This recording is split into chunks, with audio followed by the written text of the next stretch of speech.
What's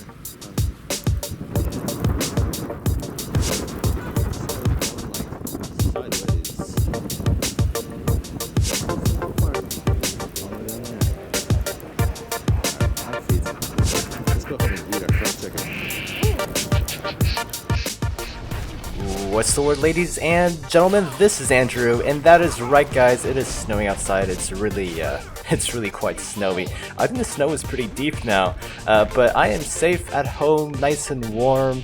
And I came across a little Reddit post where essentially the Dirty Bomb subreddit was celebrating 10,000 subscribers on Reddit, and they were doing a giveaway, like a dev Q&A. Turns out a lot of developers from Splash Damage were answering a bunch of community questions. Like a bunch of people were posting up questions. So I figured for this video we'd kind of go over some of the more interesting ones, in my opinion, and sort of my reaction slash impressions slash thoughts on them. So yeah, without further ado, let's get right into it here. I'm just kind of scrolling through this post. And if you guys want to follow along, I'll go ahead and put the link down in the description again.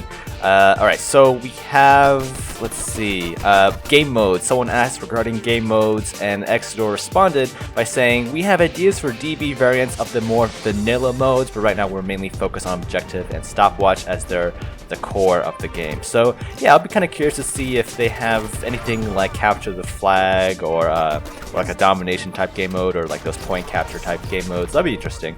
Let's see. Someone asked a question regarding balancing loadouts for certain mercs, because as we all know, some mercs have that one great loadout, Sparks 383, right? So Smooth actually responded to this one. He said he really wanted to continue to make all the loadouts viable, right? So what they really want to do is make the less appealing augments more powerful, and maybe even tone down the 383. So we'll probably see that happen within the next couple of patches, just kind of some more loadout balancing changes. The next question here, let's see if there's anything else I really want to talk about. Community maps, that would be something interesting that I never even really thought about. But someone asked, are there any plans to allow community maps in the long term? And Exodor responded, yes, we want to do it eventually. The hurdles are technical rather than ideological, which is good. I think it's a good. As long as Splash Damage slash Nexon is open to that kind of thing, that would be certainly something kind of cool. I know Battlefield 4 did something kind of like that.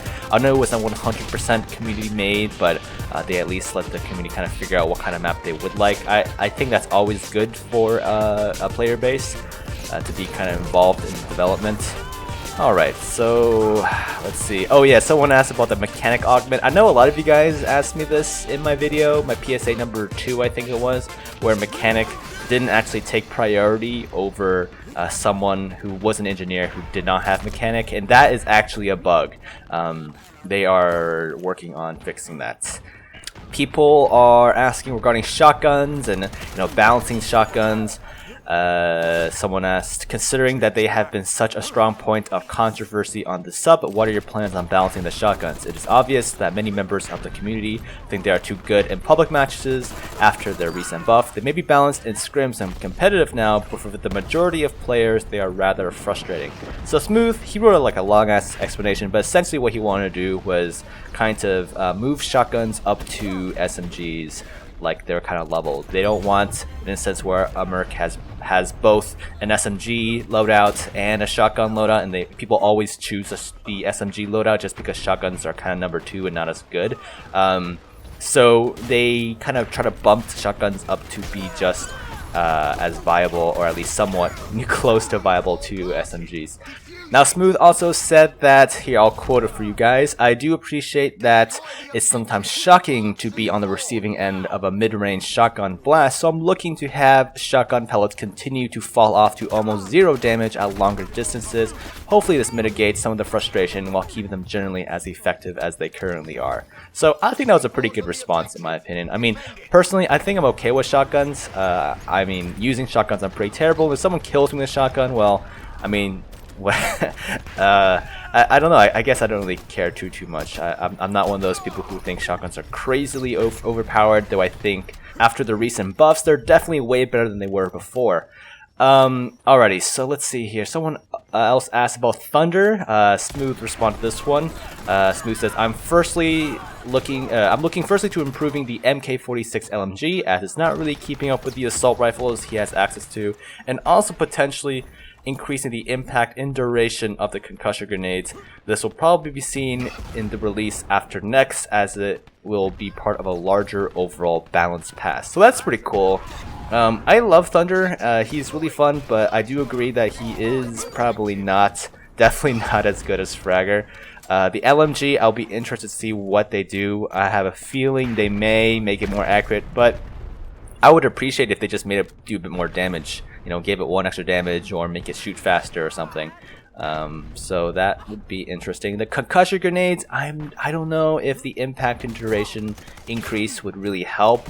I think they need to bring back that mouse slowdown effect, which I kind of honestly didn't mind that much. That was actually pretty helpful for concussion grenades. In my opinion, anyways. I thought that was a good design. Let's see here. Another question regarding balancing the loadout system. Same kind of answer. You know, you really want to make the loadouts all similar, the augments that are weak better. Regarding marketing with Dirty Bomb, so Smooth said, I'm not part of the marketing team, but I know we're currently focused on improving the game in general before we start pushing marketing more heavily. I expect there will be a much bigger push once we consider the game in a better state to retain the newer players it brings in. I'd expect another when it's in even better state, and we decide to go from beta to release. So that's a pretty good safe answer, I would say. Pretty expected. Alright, let's see here. Alright, so someone else asked regarding more on augments, and I thought the response was pretty interesting because Exodor, this is the person who responded to this question. The question was essentially, I'm asking this from a constructive standpoint. If you want to stick to the idea that all cars should be attractive in their own rights, then why do so many have extremely situational cooldown perk to hinder them? I think they're referring to the perk Cool, the MG one that reduces MG overheating by 50%. Is there a reason for it to? Is there a reason for it, or some numbers to prove its value? Wow, that's kind of hard to read. And the response was, I mentioned it elsewhere, but Cool is sort of an augment that is likely to be retired in the future as Execution has no MGs. So that implies a second generation of loadout cards, and thank God they're finally swapping out some of the useless perks. I would be really excited to see cards with no Cool on them. Dear God, I don't really like that perk too much. And which is a good point, by the way, that Execution has no MGs. I didn't even think of that, but very good point. Alright. I'm not going to read through all of these. There's a bunch of responses and really good, interesting sort of questions and things like that. So just to kind of keep this video at least somewhat short, we're going to wrap up with one more question. And the last question is that I'm going to talk about anyways is, are you guys going to invest more in the subreddit? There is some great idea and critics that would be very cool to have direct line to the devs/community management and such, like there is on the game subreddit, where it's not rare to see an employee commenting on some thread. So basically this guy's asking, how are you guys going to stick around and comment some more like what you guys are doing now? And essentially a bunch of the developers, even the community manager Shu commented, and they all pretty much say that they kind of lurk around a lot on the subreddit, and they all kind of keep track of what people are saying, but as Smooth kind of, or who said it? It was Exodor actually. As Exodor kind of put it, they have to kind of retain a level of detachment as creators to keep their sanity, which I don't blame them. I mean, they get a lot of like haters and a lot of nasty comments and rage and stuff. And a lot of good critics too, but I would imagine if they spent all day responding to every single comment, you know, may get a little much, because people always have more questions. I'm not saying it's wrong to have more questions, but I'm guessing they're striving to that balance between, you know, being flooded with questions and taking all day to respond to them, but at the same time I would like to see developers interact more with the player base on, you know, the subreddit, on the forums, things like that. So that's it for today. I'll go ahead and leave a link down in the description for you guys if you guys kind of want to follow the thread on your own. But until next time, guys, I will see you in the next one.